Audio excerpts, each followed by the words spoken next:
Hey folks, welcome to our Musky segment. We're going to talk about fishing minnow baits today, especially the 7 to 9 inch, 7 to 10 inch minnow bait. And you're going to see me catch a fish with this technique. Now you can fish these minnow baits a variety of ways. By the way, this is my good friend Rich Belanger from St. Croix. Hi Joe. Rich, you guys designed a specific rod for this style of fishing, and you guys call it the lipstick. And it's a 7-9 medium. Heavy moderate. Heavy moderate fast, Heavy right? moderate, yeah. And basically what it, in my opinion, what I like about this rod is, first of all, it's the right length. You know, that's 7-9. I don't like a rod much longer than that because it's too hard for me to manipulate, Yeah. you know, when I'm trying to do what I'm trying to do with this twitching. You can straight crank these baits and have success with them, folks, but they're deadly with a jerk, pause, retrieve, and then a combination, you know, mixing it up with, with straight retrieves and then finish it with a figure 8. But this rod, if you look at even the way this rod bends, let me get the bend on the line away from the rod tip there. See, that to me is like the perfect action for casting this bait and working this bait. You know, you want a lot of horsepower in that upper 60%, but you want a little tip action there to throw the bait. The speed of the blank's in the tip. It's a heavy, moderate, powered, fast action blank. So you're going to get the speed in the tip. And the heavy moderate means you're going to have a heavy butt section, moderate midsection. So you're going to get more flex in that middle third of that blank versus a traditional medium heavy fast. And we prefer that for crankbait fishing. Lip style crankbaits just like that. Yes. The bait can work how it's designed to work.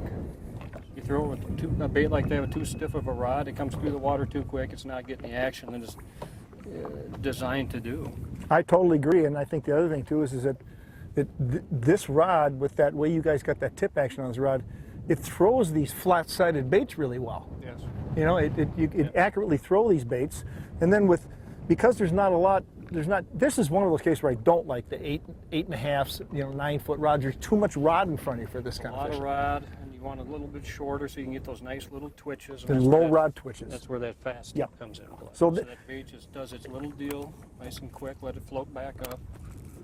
See, that's what we're talking about here, folks. So you guys write St. Croix a lot. You write me on both Facebook and email. You guys are asking me questions at seminars all the time. You know, what rod do you use for what situation? Well, this is a classic case for the lipstick. Yes, exactly. Classic case. And that blank is designed for that style of bait.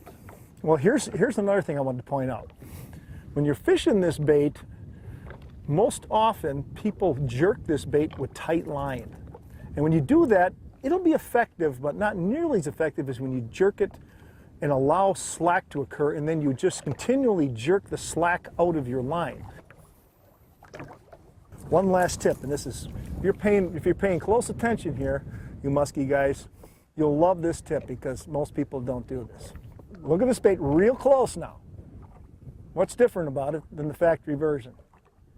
If you're really paying attention, you already know. One size larger hook right here. Take the factory hook off here. These are 3/0. Take the factory hook off here and put a 4/0 on here. And what this does, instead of the bait rising perfectly horizontal, the bait rises like this. What's the difference there? Well, first of all, if you see a fish dying in the water or hurting, they always stick their nose up. Up. Yeah, they can't get their equilibrium just right. But more importantly, when the bait is rising like this, you know, it just moves straight up. When you point the nose like this, the bait moves off to the side. So now when you get a lateral action on the bait, you move it to the side like this and you pause, the bait's actually going to continue rising towards its nose, so it gets more distance on the rise. And that makes for a killer technique, and that's exactly how I caught this fish.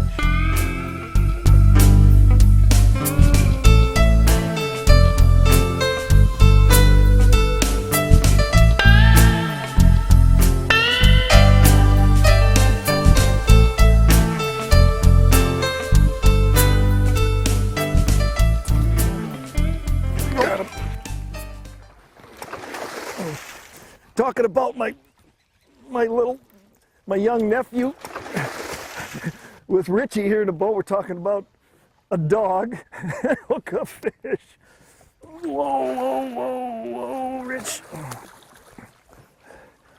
Oh, my nephew. Oh, Rich. My nephew's scared that dog And I scared myself up a muskie, didn't I?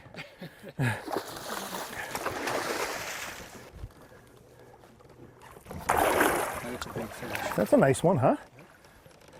Ready? Anytime you're ready, Rich. Thank you, Rich. Thank you. Shallow rated, right? Get a hold, yep, I got her now. Now I got her. You see, I got a protective glove on there because my hand is all chewed up. Oh, man. There she is. Yeah. The slackline twitch and pause.